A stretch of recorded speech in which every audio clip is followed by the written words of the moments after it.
चलिए प्यारे बच्चों, आज हम लोग क्या देखेंगे, ट्रांसलेशन देखेंगे, किस तरह से हम ट्रांसलेशन को करते हैं। ठीक है ना।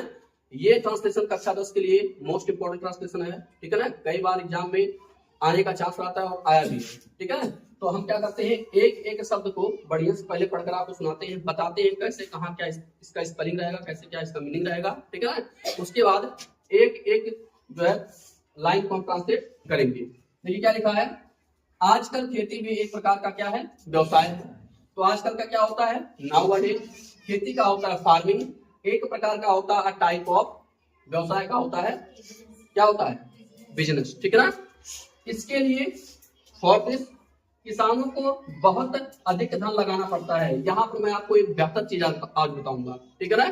किसानों को बहुत अधिक धन लगाना पड़ता है। लगाना पड़ता है मतलब क्या, लगाने का होता है इन्वेस्ट करना पड़ता है। ठीक है ना। और जहां पढ़ता है, पढ़ती है, पढ़ते ही आए। ठीक है ना। यानी जहां पर कंप्रेशन दिखाया जाए वहां हैज टू का प्रयोग होता है। ठीक है। किसान दिन रात खेतों में काम करते हैं। ठीक है ना। दिन रात का मतलब क्या होता है, day and night.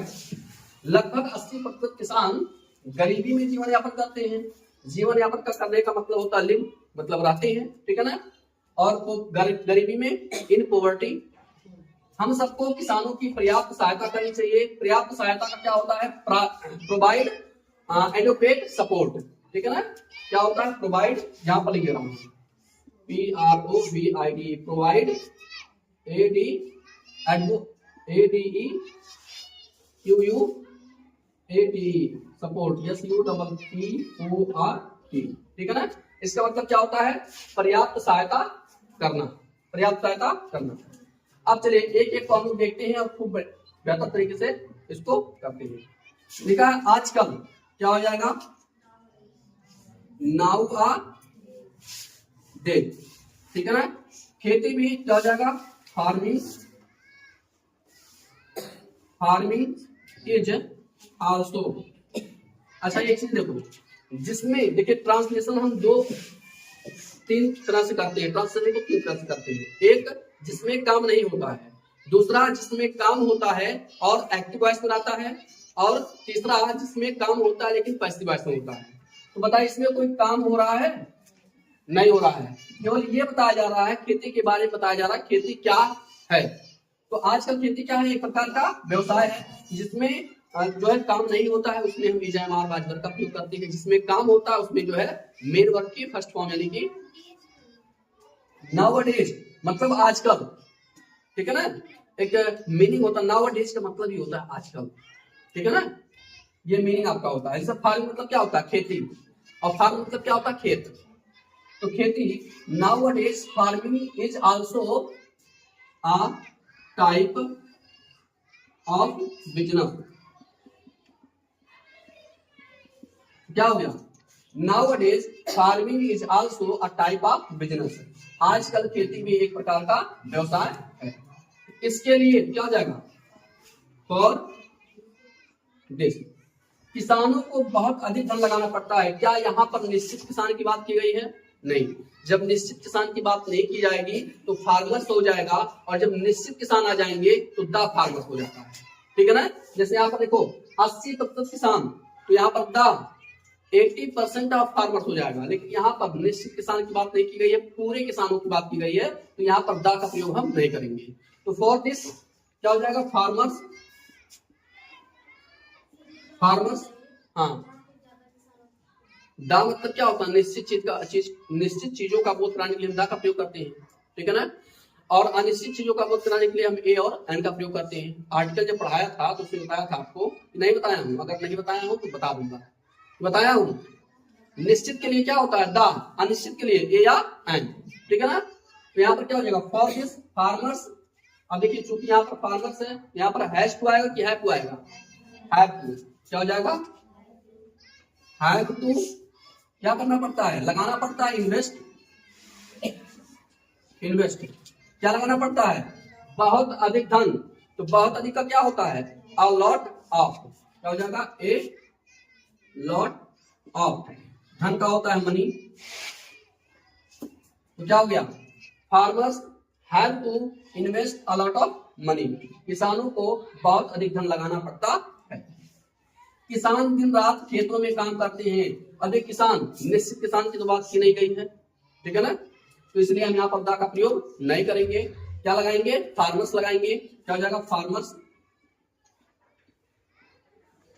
Farmers work. कहाँ काम करते हैं? खेतों में, इन द फील्ड्स। तो क्या हो जाएगा? Farmers work in the fields, दिन रात। क्या हो जाएगा? Day and night. ठीक है बातें? क्या हो गया? Farmers work in the fields day and night.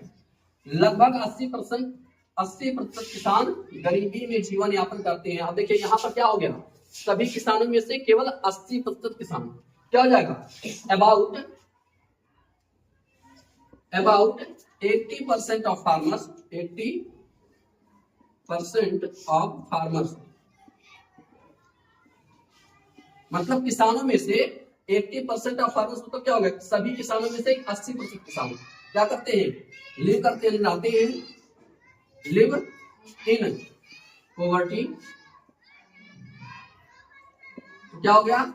About 80% of farmers live in poverty. लगभग 80% किसान गरीबी में क्या करते हैं? जीवन यापन करते हैं। ठीक है, हम सबको किसानों की पर्याप्त सहायता करनी चाहिए।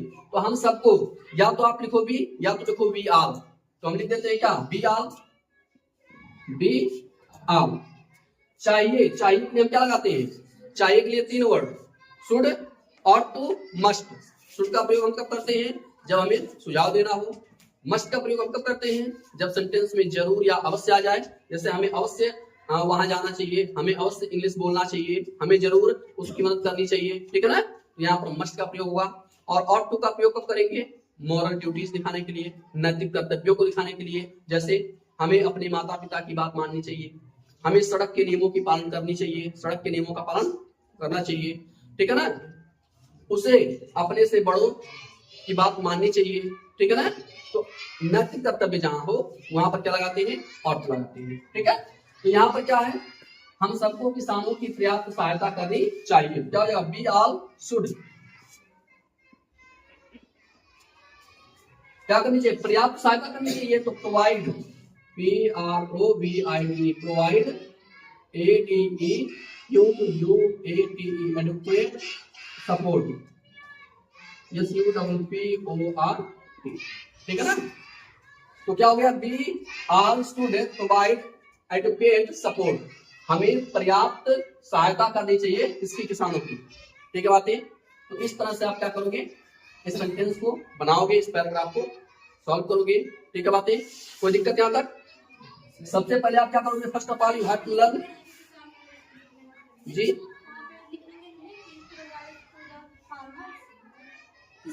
हाँ, सपोर्ट टू द फार्मर्स। हाँ, बहुत बढ़िया। यहाँ पर लिखा जाएगा टू द फार्मर्स, मतलब किसानों की। ठीक है, बहुत बढ़िया। यहाँ पर छूट रहा है, किसकी मदद करनी चाहिए? किसानों की। क्या हो जाएगा? To the farmers. ठीक है, बताइए यहाँ तक कोई दिक्कत किसी को? एक एक मीनिंग को आप क्या करोगे? याद करोगे। सबसे पहले देखिए, किसी भी हिंदी से इंग्लिश ट्रांसलेट करने के लिए, किसी भी सेंटेंस को हिंदी से इंग्लिश बनाने के लिए सबसे पहले आपको मीनिंग आना चाहिए, वोकैब आना चाहिए। ठीक है ना, क्योंकि vocab is the root of English. Vocab क्या होता है? इंग्लिश का जड़ होता है। Without vocab you can not translate any sentences. किसी भी सेंटेंस को आप नहीं ट्रांसलेशन कर सकते हो, ट्रांसलेट कर सकते हो, जब तक आपको वोकैब याद नहीं होगा। So first of all you have to learn all this vocab. ठीक है ना, फ्रॉम दिस पैराग्राफ। ठीक है, अब देखिए नाउ व्हाट इज याद कर लोगे, फार्मिंग याद कर लोगे, टाइप ऑफ बिजनेस याद कर लोगे। ठीक है ना, इस तरह से जितना भी मीनिंग आपको याद करना है, याद कर करके तब जो है टेस्ट में आपको फिर देंगे करने के लिए। ठीक है ना, और जो बच्चे YouTube पर देख रहे हैं, अगर आपको वीडियो पसंद आ रही है तो जल्दी से चैनल को सब्सक्राइब कर लीजिए, बेल आइकन को हिट कर दीजिए और वीडियो को लाइक कर दीजिए, ताकि आप लोग इस तरह का बेहतर जो है इंग्लिश ट्रांसलेशन सीख पाए और हाई स्कूल इंटर का मोस्ट इंपोर्टेंट क्वेश्चंस और पूरा का पूरा सिलेबस आपको इस चैनल पर पढ़ाया जाएगा। इसलिए this channel is very very very important for you all.